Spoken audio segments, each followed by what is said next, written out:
जैसे कि सर ये बताइए, जो मुख्यमंत्री का दौर चल रहा है अभी कि इसमें आपका भी नाम आ रहा है, उस पे क्या बोलेंगे? और आप एक बार मुख्यमंत्री बनते हैं दिल्ली जैसे प्रदेश का, तो यहाँ पे कैसे लोगों का विकास की राह दिखाएंगे और कैसे करेंगे? निश्चित रूप से भारतीय जनता पार्टी का कमल ही दिल्ली का मुख्यमंत्री होगा और जो भी कार्यकर्ता होगा वो हमारे बीच का होगा, विधायक के बीच का होगा। इसलिए उसमें कोई दो राय नहीं कि कोई और राजनीतिक दल का तो बनने से रहा, बनेगा तो बीजेपी का। और जहाँ तक रही मेरी, तो मैं तो एक साधारण सा कार्यकर्ता हूँ, बहुत लंबे अंतराल से मैं काम करते आ रहा हूँ। निश्चित रूप से मैं खरा उतरने का प्रयास करूंगा, ये मैं विश्वास दिलाना चाहता हूँ। ये सर, यहाँ के जो मुस्लिम कम्युनिटी के लोग हैं वो सोचते हैं कि हम जाएंगे, हर विकास का काम लेके जाएंगे, तो क्या हमारा बराबर सुना जाएगा? निश्चित रूप से उनके बारे में जरूर सोचा जाएगा और काम भी किया जाएगा। जब मैं 1998 से 2008 तक वहाँ डेवलपमेंट की एक से एक योजना को ला सकता हूँ, स्कूल दे सकता हूँ, पीने का पानी दे सकता हूँ, सड़कों का निर्माण कार्य कर सकता हूँ, बहुत सारे काम मेरे द्वारा किए गए हैं, उनका उनकी पुनरावृत्ति होगी। नमस्कार साथियों, आपका स्वागत है पब्लिक भारत टीवी में। जैसे कि आज मैं मौजूद हूँ मुस्तफाबाद में। यहाँ पे ऐसे व्यक्ति के बारे में बात करेंगे जो अपने काम से और अपने चेहरे से जाने जाते हैं। जैसे आप सुने होंगे मोहन सिंह बिष्ट के बारे में, जो इसके पहले जहाँ बीजेपी का नाम निशान नहीं था वहाँ से सीट लेके आते थे। इसके पहले करावल नगर से 5 बार विधायक रह चुके हैं।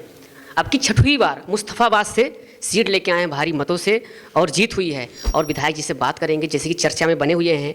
और अभी जैसे कि मुख्यमंत्री का दौर चल रहा है कि हमारे दिल्ली जैसे प्रदेश में कौन बनने जा रहे हैं, तो कुछ टॉपिक पे चर्चा करेंगे।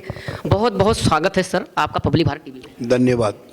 जैसे सर, यहाँ के जनता को, जैसे कि मुस्तफाबाद में आप जीत कर आए, तो यहाँ के जनता को क्या मैसेज देना चाहते हैं, क्या कहना चाहते हैं?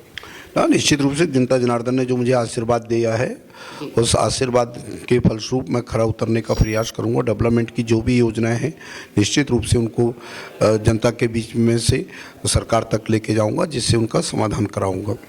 जैसे सर, जो करावल नगर के निवासी हैं, जिसका प्यार और स्नेह आज तक आपको मिला और वहाँ से इस सीट पे आ गए, तो वहाँ के जनता को और जनार्दन को क्या कहना चाहेंगे? निश्चित रूप से मुझे काम करने का मौका बहुत बार पहले भी मिला था। मैं 1998 से लेकर 2008 तक मुस्तफाबाद का विधायक था और बाद में परिश्रम के बाद मेरी सीट बदल गई। एक मुस्तफाबाद होगी, दूसरी करावल नगर होगी।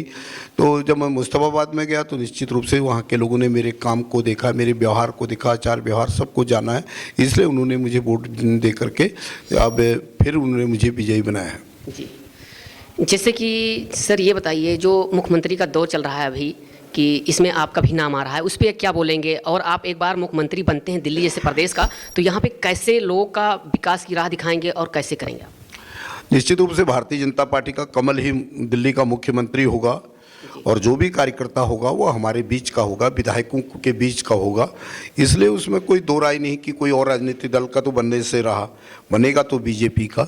और जहाँ तक रही मेरी, तो मैं तो एक साधारण सा कार्यकर्ता हूँ, बहुत लंबे अंतराल से मैं काम करते आ रहा हूँ। निश्चित रूप से मैं खरा उतरने का प्रयास करूँगा, ये मैं विश्वास दिलाना चाहता हूँ। जी, और जो अभी दिल्ली जैसे प्रदेश में 22 सीट पे आम आदमी पार्टी जीत कर लेके आई सीट, उस पर आप क्या कहना चाहेंगे? निश्चित रूप से किसी राजनीतिक दल के बारे में हम क्या कह सकते हैं। 22 लोग जीते तो उनका भी स्वागत है और उनकी कुनीतियों से उनकी आज ये हालत हो गई है कि अब उनको मेजॉरिटी के रूप में कोई ऐसा उनके पास नहीं है जिससे कि वो सत्ता से बेदखल हो चुके हैं।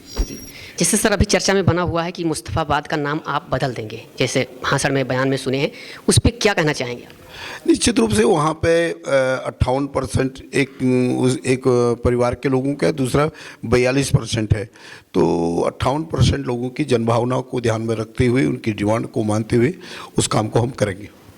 ये सर, यहाँ के जो मुस्लिम कम्युनिटी के लोग हैं वो सोचते हैं कि हम जाएंगे, हर विकास का काम लेके जाएंगे, तो क्या हमारा बराबर सुना जाएगा? निश्चित रूप से उनके बारे में ज़रूर सोचा जाएगा और काम भी किया जाएगा।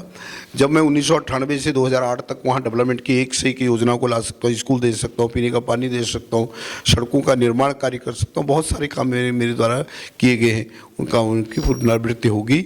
यही नहीं, वहाँ पे जो भी योजना पहले आम पार्टी ने लागू करी थी उनको हम बिल्कुल छिड़ेंगे नहीं और उसी प्रकार से हम काम करते रहेंगे। जी, जैसे कि सर, आप मुख्यमंत्री बनते हैं दिल्ली प्रदेश का, तो पहला काम क्या कदम उठाएंगे? पहला कदम आपका क्या रहेगा? नहीं, निश्चित रूप से बहुत सी चीज़ें हैं हमारी पार्टी ने तय किया है, सबका साथ, सबका विकास, सबका प्रयास, सबका विश्वास। तो हम उसी आधार पर चलेंगे। दिल्ली के लिए बहुत सी योजनाएं ऐसी हैं, उनको ला करके हम ये काम प्रारंभ करेंगे और जिससे दिल्ली के लोगों को राहत मिल सके। जैसे सर आप मुस्तफ़ाबाद से इस सीट से जीत कर आए, जीत हासिल किए, तो आप बोले कि हम मुस्तफ़ाबाद का नाम बदल के रखेंगे, दूसरा कोई नया नाम रखेंगे। अगर दिल्ली के मुख्यमंत्री बनते हैं तो क्या और ऐसे एरिया हैं जो विधानसभा हैं, क्या उस पर कदम उठाया जाएगा और नाम के ऊपर? निश्चित रूप से यदि वो लोग उठा सकते हैं तो हम क्यों नहीं।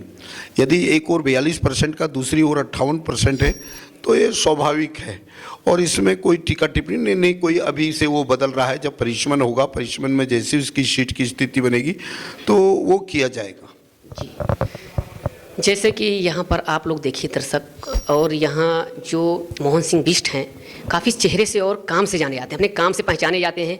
जिस सीट की उम्मीद नहीं थी कि बीजेपी ला पाएगी, उस सीट पे कदम रखते हुए सीट इनके फेवर में आ गई। और बिल्कुल यहाँ के लोग जो इनके विधानसभा में करावल नगर में देखते थे और सुनते थे कि इतना काम और इतना विकास हो रहा है, उसी विकास पे, उसी काम पे यहाँ पे भारी बहुमत से जीत मिली है और मुख्यमंत्री के रेस में है। और आगे अगर मुख्यमंत्री बनते हैं दिल्ली जैसे प्रदेश में तो बहुत अच्छा काम करेंगे और बहुत अच्छा विकास करेंगे। जैसे कि करावल नगर का किए हैं वैसे पूरे यहाँ दिल्ली का विकास होगा और हर जन का विकास होगा, हर क्षेत्र में विकास होगा। चलिए हम इसे समाप्त करते हैं। जय हिंद, जय भारत।